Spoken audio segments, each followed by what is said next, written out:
તારીખ 26/6/2025ના રોજ બપોરના 4 વાગ્યાના અરસામાં સરદાર ગામ પાસે ભૂપતગઢ ચોકડી પાસે મોમાઈ ટાયર્સ નામની દુકાન છે.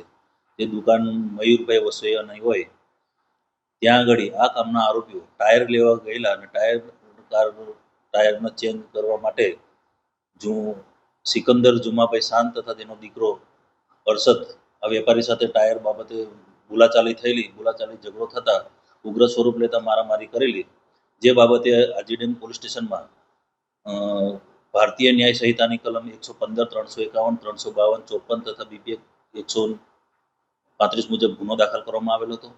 ગુનો દાખલ કર્યા બાદ આરોપી ભાગી ગયેલો હતો. આરોપીને શોધવા પકડવા માટે આજીડેમ પોલીસ સ્ટેશનમાંથી ટીમ બનાવવામાં આવેલી હતી અને ગઈકાલ રોજ આ કામના 2 આરોપી છે, જે બંને વાટકોટના રહેવાસી છે, સિકંદર જુમા ખાન અને અરશદ સિકંદર શાન, આ બંનેની ધરપકડ કરવામાં આવેલી છે. હાલ ધરપકડ કરવામાં આવેલી છે તો એનો ગુજકોપ તેમજ જૂના રેકોર્ડ જોઈ અને તપાસ ચાલુ છે, તો તપાસના કામે ગુનાહિત ઇતિહાસ હશે તો એ ચકાસવામાં આવશે. બંને આરોપી બાપ દીકરા છે. હવે હાલ જાણવા મળેલ નથી, પણ તપાસમાં જે ખુલે